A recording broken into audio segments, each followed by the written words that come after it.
Salam jumpa kembali dalam ibadah doa dan puasa kita pada hari ini. Apa kabar semuanya? Luar biasa, amin. Baik, sebelum kita memulai masuk dalam pujian penyembahan kita, mari terlebih dahulu kita dengarkan tiupan sompar, sikap kita dalam posisi berdoa.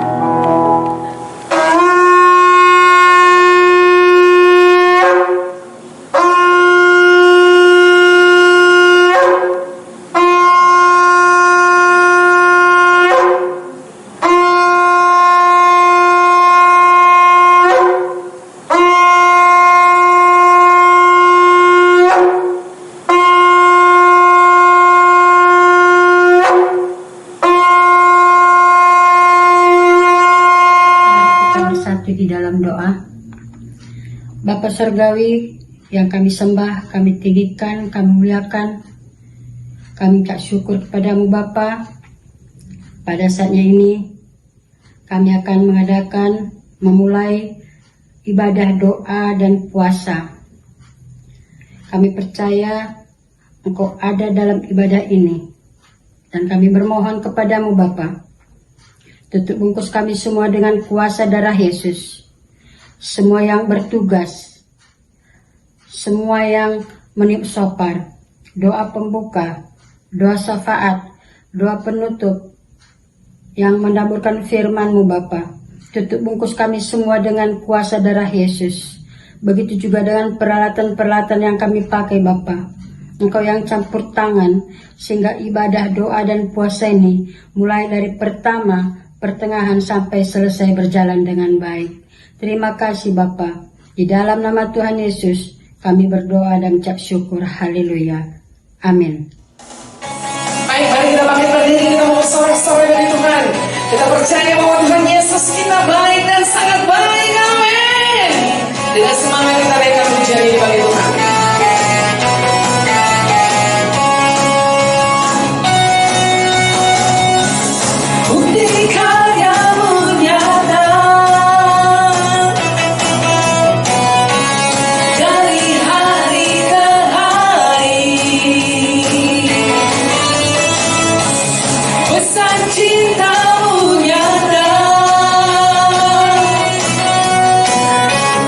Dari generasi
Bapa kami yang baik, Bapa kami dalam sorga, kami mengucap syukur, kami berterima kasih kepadamu Bapa atas segala berkat anugerah-Mu. Sebentar juga kami akan menaikkan doa syafaat kami kepadamu. Kiranya Roh Kudus yang mengajari dan memimpin kami. Bapa yang baik, kami berdoa buat persatuan dan kesatuan bangsa Indonesia akan tetap terjaga.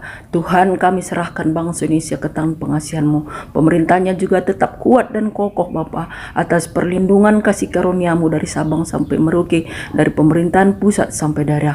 Bapa yang baik, kami juga memohon belas kasih-Mu agar masyarakat sadar untuk mematuhi semua protokol kesehatan yang telah diaturkan pemerintahan kami Bapa, sehingga Tuhan Indonesia boleh terlindung dari segala COVID ataupun Omikron yang sekarang ini terjadi. Bapa yang baik, kami juga berdoa tidak ada penyebaran COVID Omikron di Indonesia, di wilayah Indonesia dari Sabang sampai Merauke. Roh Allah ada di bangsa Indonesia, Roh Allah ada di bangsa Indonesia. Indonesia dipulihkan di dalam nama Tuhan Yesus. Kuasa darah-Mu Tuhan membentengi Indonesia, sehingga Indonesia boleh aman dalam perlindungan-Mu. Terima kasih Tuhan, dalam nama Yesus. Salam bagi kita semua, salam sehat. Sebelum kita mendengarkan firman Tuhan supaya kita berkemenangan di dalam menghadapi pergumulan hidup, mari kita bersatu di dalam doa. Bapa di dalam sorga, kami bersyukur, kami berterima kasih karena Engkau luar biasa, Allah yang kami sembah, Allah yang hidup, Allah yang senantiasa menopang kami. Kami bersyukur buat pertolongan-Mu yang begitu dahsyat. Saat ini Tuhan, kami rindu lebih lagi mendalami firman-Mu. Kami berakar di dalam firman-Mu. Berbicaralah kepada kami ya Tuhan, di dalam merenungkan makna firman-Mu atas hidup kami, atas pergumulan-pergumulan kami. Berbicara kepada kami dengan kekuatan Roh Kudus-Mu Bapa. Kami siap menjadi pelaku-pelaku firman. Di dalam satu nama yang indah, Tuhan Yesus Kristus yang hidup, kami datang, kami mengucap syukur Bapa. Amin. Saudaraku yang dikasihi oleh Tuhan Yesus Kristus, bagaimana kita menang di dalam pergumulan-pergumulan kita? Kita akan membaca firman Tuhan yang terambil dari Kejadian 32 ayat 22 sampai ayat 30. Demikian firman Tuhan. Pada malam itu Yakub bangun dan ia membawa kedua istrinya, kedua budaknya perempuan dan ke-11 anaknya, dan menyeberang ke tempat penyeberangan sungai Jabok. Sesudah ia menyeberangkan mereka, ia menyeberangkan juga segala miliknya. Lalu tinggallah Yakub seorang diri dan seorang laki-laki bergulat dengan dia sampai fajar menyingsing. Ketika orang itu melihat bahwa ia tidak dapat mengalahkannya, ia memukul sendi pangkal paha Yakub, sehingga sendi pangkal paha itu terpelencong. Ketika ia bergulat dengan orang itu, lalu kata orang itu, "Biarkanlah aku pergi, karena fajar telah menyingsing." Sahut Yakub, "Aku tidak akan membiarkan engkau pergi jika engkau tidak memberkati aku." Bertanyalah orang itu kepadanya, "Siapakah namamu?" Sahutnya Yakub. Lalu kata orang itu, "Namamu tidak akan disebutkan lagi Yakub, tetapi Israel, sebab engkau telah bergumul melawan Allah dan manusia, dan engkau menang." Bertanyalah Yakub, "Katakanlah juga namamu." Tetapi sahutnya, "Mengapa engkau menanyakan namaku?" Lalu diberkatinyalah Yakub di situ. Yakub menamai tempat itu Peniel, sebab katanya, "Aku telah melihat Allah berhadapan muka, tetapi nyawaku tertolong." Sampai di sini firman Tuhan. Saudaraku yang dikasihi oleh Tuhan Yesus Kristus, luar biasa, ada 3 fase yang dihadapi oleh Yakub setelah dia menipu saudaranya Esau, dan dia berada di gurun pasir menghindar dari kejaran. Esau. Lalu pada saat di gurun pasir kesendiriannya, dia tertekan, dia merasa bersalah. Dia telah merebut berkat hak kesulungan dari saudaranya hanya dengan sepiring makanan. Saudaraku yang dikasihi oleh Tuhan Yesus Kristus, Yakub yang saat itu sebenarnya letih dengan dirinya, berputar-putar mencari damai sejahtera.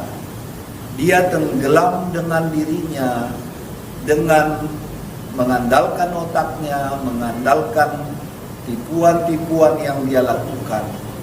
Dia merasa damai ketika merebut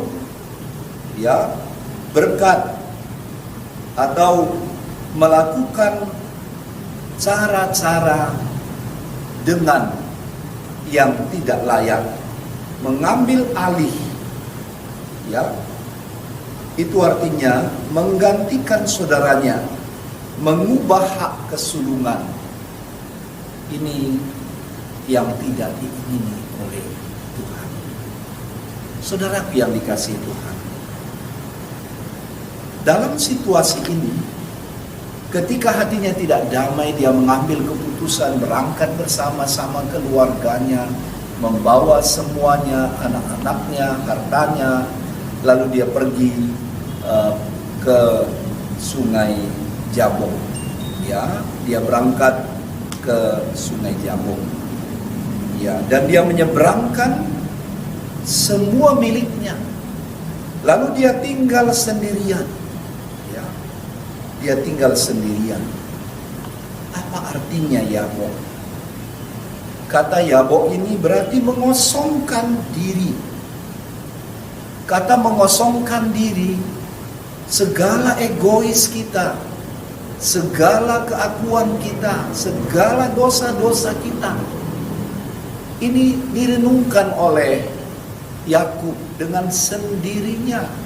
Ketika selama ini dia berada di gurun pasir, saudara, selalu ada intimidasi, tertuduh oleh iblis, bahkan oleh dirinya sendiri. Suasana yang tidak nyaman, suasana yang tidak memiliki damai sejahtera. Dan kini dia pergi ke Sungai Jabok. Apa yang terjadi, saudara? Pada malam hari, dia bergumul dengan seorang laki-laki yang besar, bergulat sampai fajar menyingsing. Saudaraku, siapakah itu?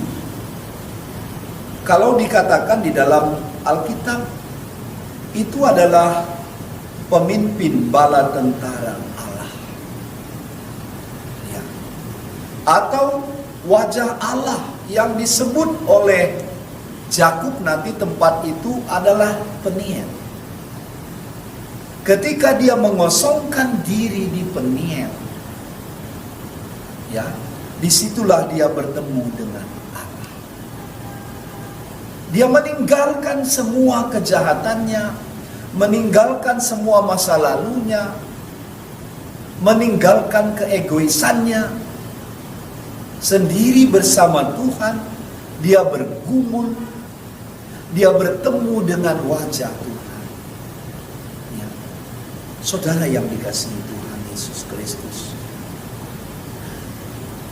apa yang dapat kita dalami dari firman Tuhan ini? Pada saat dia bertemu dengan malaikat, itu adalah wajah Allah sendiri, di mana Allah seringkali memakai manusia, malaikat, bahkan api, angin, guntur untuk menyatakan kuasanya, dan menyatakan kuasanya secara spesial kepada Yakub melalui malaikat dalam pergumulannya, yang disebut juga dalam bahasa Alkitab antropomorfisme. Ada kuasa Allah hadir, saudara yang dikasihi Tuhan. Perjumpaannya dengan malaikat dan malaikat tidak sanggup mengalahkan dia. Sehingga pangkal pahanya dipukul. Lalu malaikat itu berkata, biarkanlah aku pergi, karena fajar telah menyingsing. Sahut Yakub, aku tidak akan membiarkan engkau pergi jika engkau tidak memberkati aku. Wah, luar biasa, saudara. Ini dapat kita baca ayat 26. Aku tidak akan membiarkan engkau pergi jika engkau tidak memberkati aku. Luar biasa. Ini satu sikap doa yang luar biasa. Saudara yang dikasihi Tuhan, sering sekali kita terus menyerah di dalam jam-jam berdoa. Tapi Yakub di sini tidak menyerah di dalam berdoa. Dia bergumul. Dia tidak melepaskan. Dia tidak membiarkan. Aku tidak membiarkan kau pergi jika engkau tidak memberkati aku. Berarti jangan pernah berhenti di dalam berdoa. Perjumpaannya dengan malaikat membuat dia terus bergumul. Dan pergumulannya dengan malaikat Tuhan, dia menjadi menang. Saudara yang dikasihi Tuhan, dia mengatakan, bertanya sekali lagi, bertanyalah Yakub kepada laki-laki itu, namamu? Siapakah engkau? Siapakah namamu? Ya, dia tidak mengatakan namanya. Lalu kata orang itu, namamu tidak akan disebutkan lagi Yakub, melainkan Israel. Sebab engkau telah bergumul melawan Allah dan manusia, dan engkau menang. Ya. Lalu bertanyalah Yakub, katakanlah juga namamu. Tapi sahutnya, mengapa engkau menamakan namamu? Lalu diberkatinya lah Yakub di situ. Saudara yang dikasihi Tuhan, berjumpanya dengan Tuhan, dia mendapatkan pembaharuan itu. Namanya yang tadinya Yakub, yang artinya penipu, mengandalkan segala cara, merebut yang bukan haknya. Sekarang namanya diubah menjadi Israel. Kata Israel dua kata. Berarti Isra berarti sama dengan Sarah, berkuasa, memiliki kuasa, ya, power. Yang kedua adalah El, Israel. El berarti Tuhan, Elohim. Berarti Allah yang menang, Allah yang berkemenangan, ya. God prevails, berarti Tuhan yang menang. Ya. Siapapun yang ada di dalam Tuhan, dia pasti menang. Siapapun hidup di dalam Tuhan, nama-nama, karakter-karakter penipu diubahkan, dipeniel ketika bertemu dengan wajah Tuhan. Dia tidak berada lagi di gurun pasir. Dia sudah dikosongkan dari kejahatannya dan diisi dengan wajah Allah. Ada sukacita, saudara. Berarti yang kedua, dihancurkan untuk diberkati. Kadang-kala hidup kita ini dihancurkan. Ada saatnya kebanggaan-kebanggaan kita dipotong supaya kita menghasilkan buah. Karena dahan yang tidak berbuah itu saatnya dipotong Tuhan. Yakub ada yang tidak menghasilkan buah. Sifat-sifat penipunya. Dia harus sendiri dengan Tuhan. Berada di sungai Jabok, dikosongkan, dihancurkan, dibongkar pasang semuanya. Dan akhirnya dia mendapat kehidupan. Dia mendapat kehidupan yang baru. Yang ketiga, dia haus dan lapar akan Tuhan. Luar biasa, saudara yang dikasihi Tuhan. Dari firman Tuhan yang kita baca dan kita renungkan hari ini, bahwa Luar biasa cara Tuhan. Tadinya Yakub ini orang yang lemah, suka menuntut, suka mengeluh. Tetapi ketika dia bertemu dengan wajah Tuhan, dia kuat dan dia berdamai dengan saudaranya.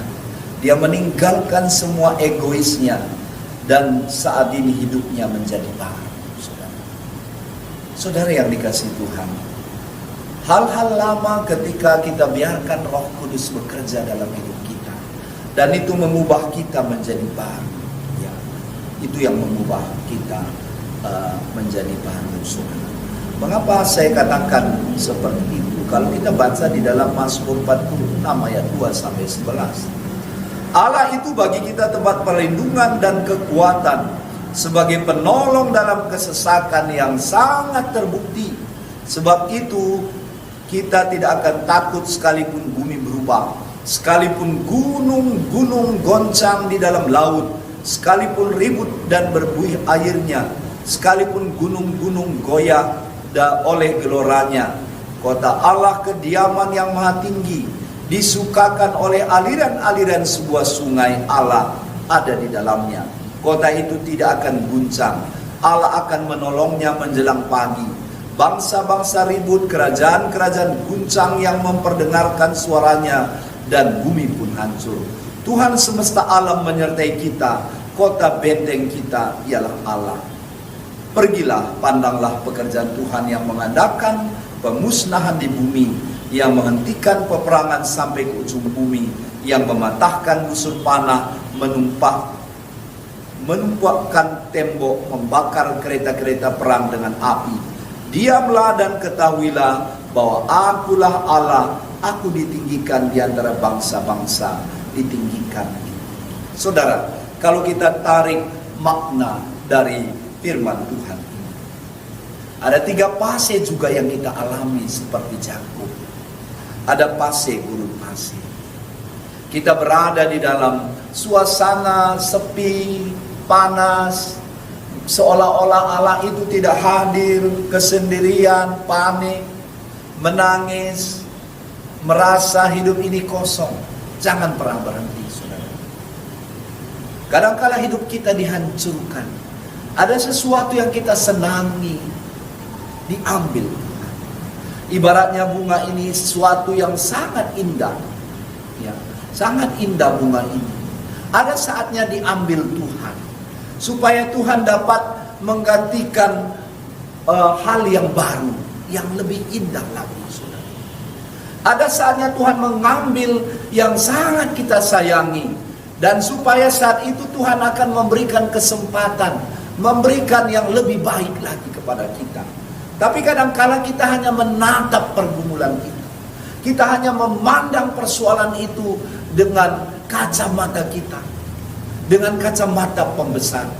Jadi marilah kita memandang bahwa kesulitan-kesulitan yang kita hadapi, pergumulan-pergumulan, masa lalu yang penuh penipuan, penuh dengan intrik-intrik, penuh dengan cara pikiran kita sendiri. Tuhan menangkap kita. Tuhan mengejar kita dengan badainya. Tuhan tidak akan berdiam diri. Dia akan menangkap kita sampai kita datang kepada Tuhan.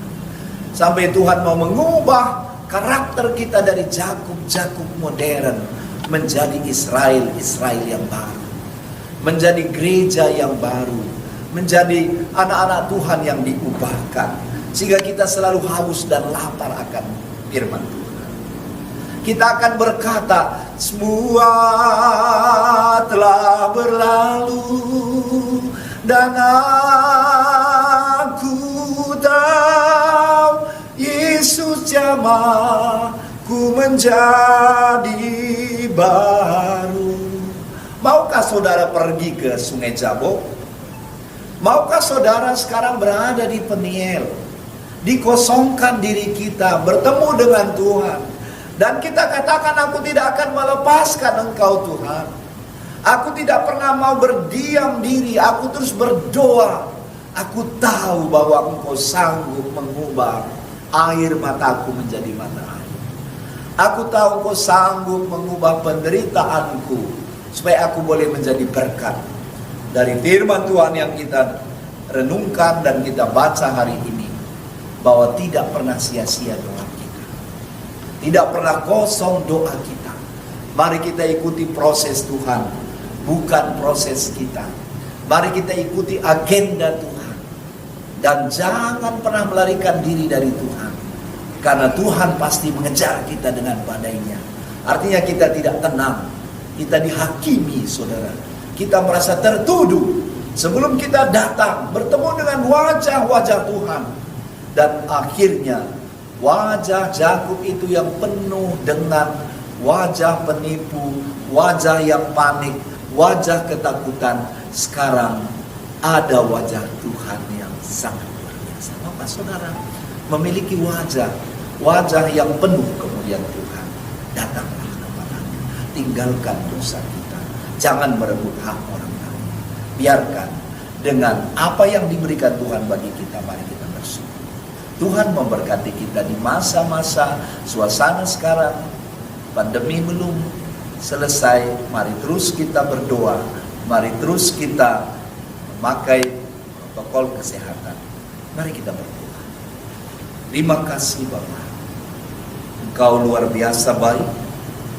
Di dalam gurun pasir kesendirian kami, ada orientasi proses yang dihancurkan egois kami, keakuan kami, supaya kami diberkati, sehingga kami boleh haus dan lapar akan kebenaran, supaya kami berarti berguna.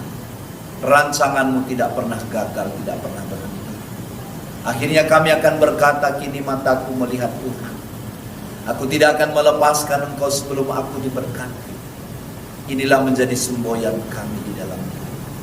Kami tidak akan kalah. Ketika kami mulai berseru kepadamu, Engkau menolong kami. Terima kasih untuk firman-Mu. Hamba-Mu telah selesai menyampaikan firman ini, tetapi firman ini terus akan memberkati kami. Terima kasih Bapa. Terpuji-puji nama-Mu, di dalam nama Tuhan Yesus kami berdoa. Haleluya, haleluya. Amin.